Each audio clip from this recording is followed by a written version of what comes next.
So quadratic equations generally follow a formula of ax squared plus bx plus c equals 0.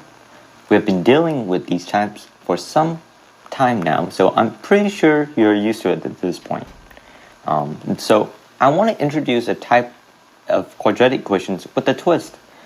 You see, instead of ax squared plus bx plus c equals 0, they have an inequality sign like greater than or less than 0. These types of equations are called quadratic inequations. Quadratic inequations. When you see those kinds of equations in the exam, they are asking you to find the range of x values that would produce a result that is greater than or less than 0 when the x value is substituted into the quadratic equation. Let me give an example of this question type, which is to find the sets of values of x for the equation x squared plus 3x minus 4 is greater than 0. The first step to approach this equation would be to factor the quadratic equation. So if we factor x squared plus 3x minus 4, we would receive x minus 1 times x plus 4 is equals 0. Either x minus 1 is 0 or x minus 4 is 0 because one of the product's value have to be 0 to obtain a final value of 0. And the x value would be x equals 1 and x equals minus 4. And we can find out the edges that would satisfy the inequation statement. The next step we have to follow is plot those x values on a number line. On a number line, the left side will represent negative infinity and the right side will represent positive infinity. So the x values of minus 4 will be closer to the left side than the x value of 1 since it is closer to negative infinity, and we would see something like this on the number line. Also keep in mind that our inequality is greater than 0 and not greater than equal to 0, so the points have to be in open circles. Otherwise, it will have to be in closed circles. Now the next step is to find the range of x values that will give a final value greater than 0, and you can find them from observing the number line. As you can see, you can split the entire line into 3 regions using the 2 boundary x values, and let's call them a for the x values less than minus 4, b for the x value between minus 4 and 1, and finally c for the x values greater than 1.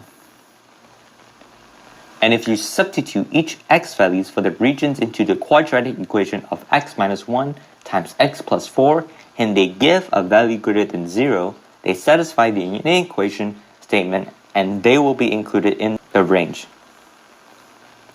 We will start off the first region, A, which are the x values less than minus 4. Let's take the x values of minus 5 since it is less than minus 4 and substitute it into the equation to check if the results will be greater than 0. So it would be minus 5 minus 1 times minus 5 plus 4. Minus 5 minus 1 is minus 6, minus 5 plus 4 is minus 1, and when you multiply them you will get 6, which is greater than 0.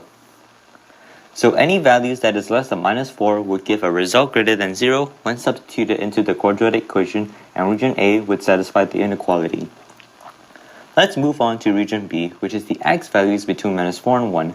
I'm going to take the x value of minus 2 because it is between minus 4 and 1, and we'll substitute it into the equation to see if the result is bigger than 0, which would be minus 2 minus 1 times minus 2 plus 4. Minus 2 minus 1 is minus 3, minus 2 plus 4 is 2, and when you multiply them you would get minus 6, which is actually less than 0. So any values that is between minus 4 and 1 will give a result less than 0 when substituted into the quadratic equations, and region B would not satisfy the inequality. This region will not be included in the final answer. And finally, let's test out region C, which is the x value that is greater than 1. Just like the last time, we will take the x value of 2 because it is greater than 1 and substitute it into the quadratic equation, which will give us 2 minus 1 times 2 plus 4. 2 minus 1 is 1, 2 plus 4 is 6, and multiplying them would give us a final result of 6, which is greater than 0. So we can assume that any value that is greater than 1 would give us a result that is 0 when substituted into the quadratic equation, and region C would satisfy the inequality.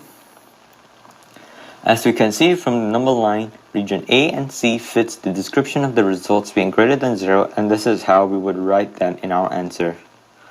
Region A contains x values less than -4, so we write it as x less than -4. And likewise, region C contains x values greater than 1, so we write it as x greater than 1.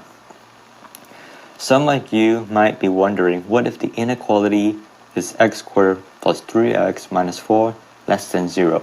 Instead of the greater than 0 inequality we just did, you just write the region that will give us a final result that is less than 0. Conveniently, we have already found out that region B, the x value between -4 and 1, give us a final value of less than 0.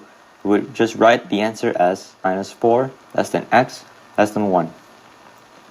To recap, what we have learned in today's video, if you are asked to find the range of x values that would satisfy an inequality, first factorize the quadratic equation, plot the x values on a number line, then check the sign of the inequality. If the sign is greater than, you would write region A and C as the answer, and if the sign is less than, you write region B as the answer. And finally, for a heads up, if the inequality sign is greater than equal to or less than equal to, you will have to plot the points in closed circles.